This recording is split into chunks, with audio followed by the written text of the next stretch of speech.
Probablemente estamos muy habituados a las historias de fantasmas, de aparecidos o entes como la Llorona. Pero por alguna razón, los duendes siempre son tomados como criaturas venidas puramente de la fantasía de gente loca o histérica, como me han llamado algunas ocasiones. Esto tiene casi 20 años que me ocurrió, y aún me cuesta trabajo olvidar, estar tranquila, y al menos yo nunca he vuelto al lugar donde inició todo, la casa de mi tía.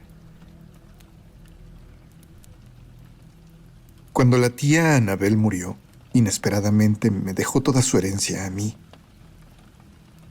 La tía no tenía hijos, y siendo yo la sobrina que más había visto por ella, supongo que fue su forma de agradecerme.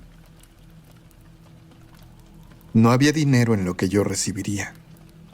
O bueno, había muy poco, apenas útil para cubrir los gastos legales, pero estaba su enorme residencia en Paseos de Tasqueña y todas sus pertenencias.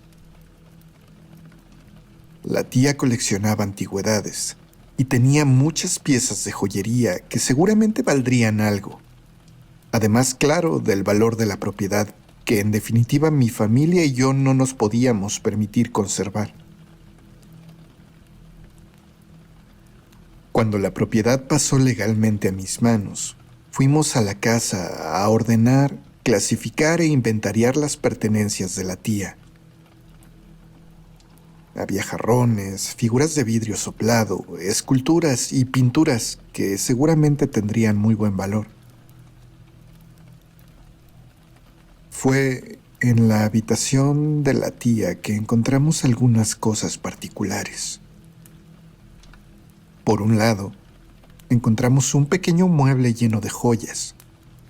Pero si hubiera tenido que analizar a una persona basada en sus pertenencias, aquel montón de joyas no hubiera podido proveer una imagen clara de quién era mi tía. Eran joyas de todo tipo, formas y colores. Algunas terminaron valiendo mucho dinero, mucho más de lo que yo esperaba, y otras prácticamente nada. Decidí conservar unas pocas piezas que me gustaron bastante, y mi hermana que me estaba ayudando tomó un par para ella y escogimos otras dos para mi mamá. Ordenamos la ropa de cama, prendas de vestir, y entonces, dentro del armario de la tía, había algo inusual.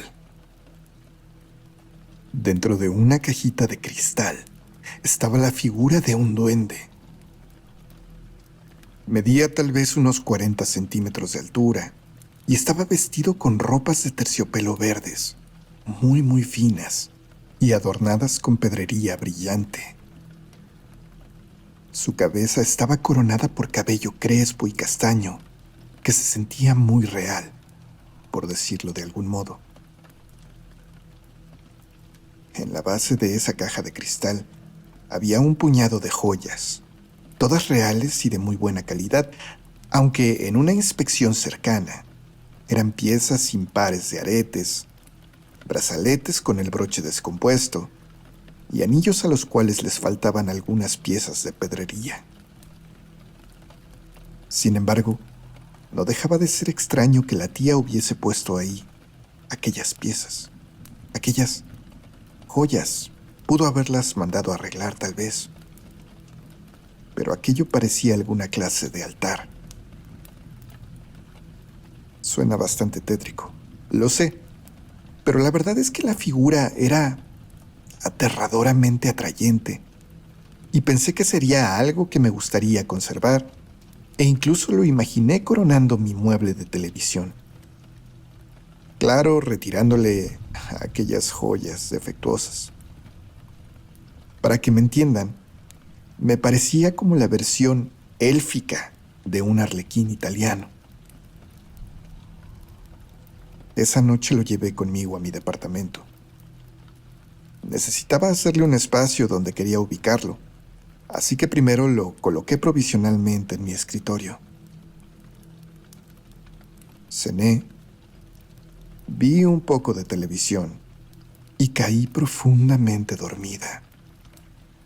Y esa noche tuve pesadillas horribles, donde estaba parada en un espacio de total oscuridad, que aunque no tenía ninguna característica en especial, yo sabía en mi mente que se trataba de la casa de mi tía.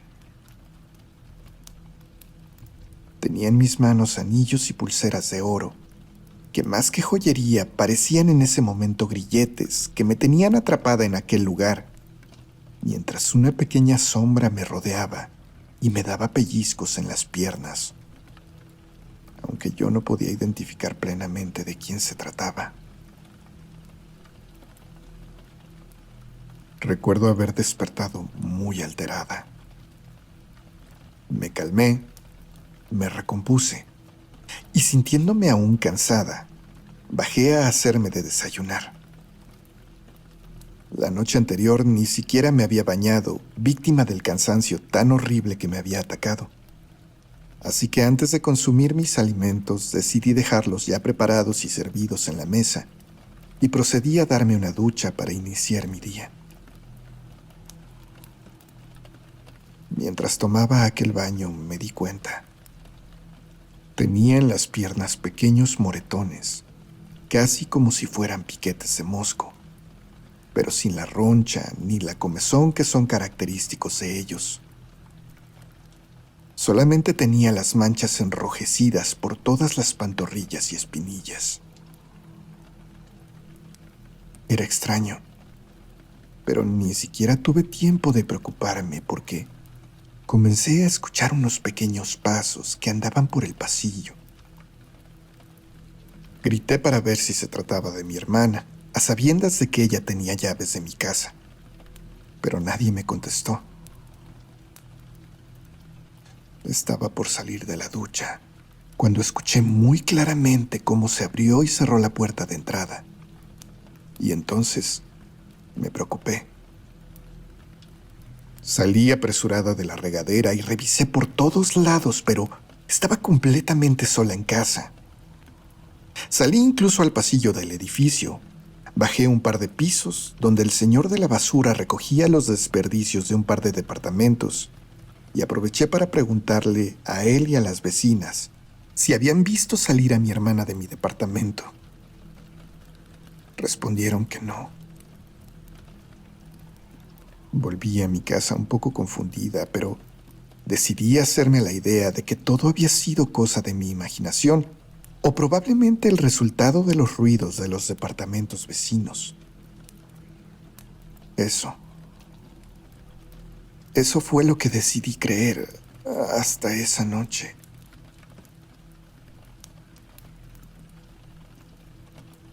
El día transcurrió normal, y ya bastante tarde volví a mi departamento con una pizza, dispuesta a pasar una velada viendo películas en la televisión. Terminé quedándome dormida en el sillón, pero en algún momento el sonido de la tele me despertó y decidí ir a mi cama. Ya en mi cuarto, me acosté y tan pronto como cerré los ojos, sentí algo. A mis espaldas claramente sentí como si alguien hubiera caminado en mi colchón. Eso después pareció acercarse a mí y en ese instante volvió a caminar para bajarse de la cama. No sé cómo describirlo exactamente, pero se sentían muy claros los pasitos. Pero era evidente que se trataba de algo o alguien muy pequeñito que casi no pesaba.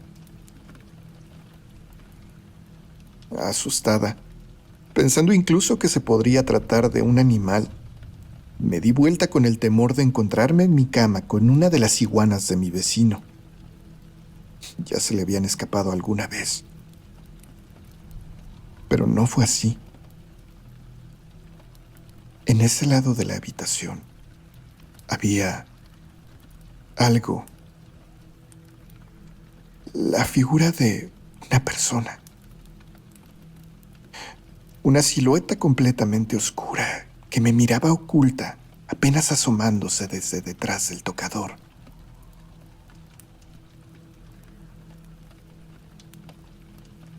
La luz que se colaba apenas por mis cortinas me dejó ver el color verde de sus ropas. Me levanté de un salto, mientras el corazón quería salírseme del pecho. Tomé una chamarra. Me puse mis sandalias de inmediato. Tomé una chamarra y salí corriendo de la habitación para después huir del departamento con las llaves de mi carro en mano. Fui directo a casa de mi hermana, que vivía a unos minutos de distancia y, bueno, según ella, solo se trataba de mi duelo por la muerte de mi tía, manifestándose en formas poco convencionales. Era evidente que no me creía.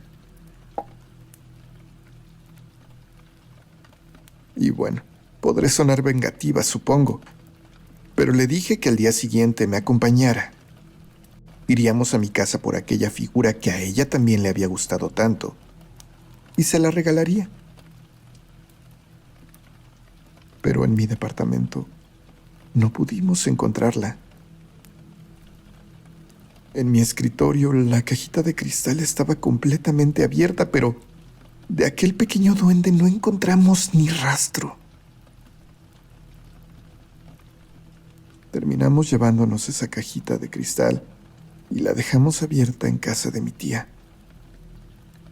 Esperábamos que el duende fuera a buscarla allá, o, o que al menos al no encontrar su refugio saliera de mi casa. Cuando la propiedad se vendió, desconozco si encontraron aquel duende, pero los nuevos dueños no nos dijeron nada de cosas extrañas, ni mucho menos. Lo que es cierto es que yo terminé mudándome de ese departamento en que vivía.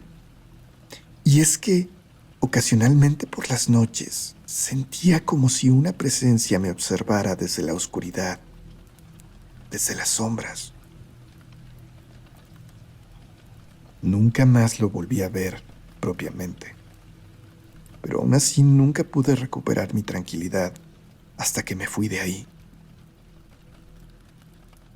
¿Cómo consiguió mi tía esa figura? ¿Quién sabe? Pero estoy segura que no se trataba de un simple muñeco, como muchos querían llamarle.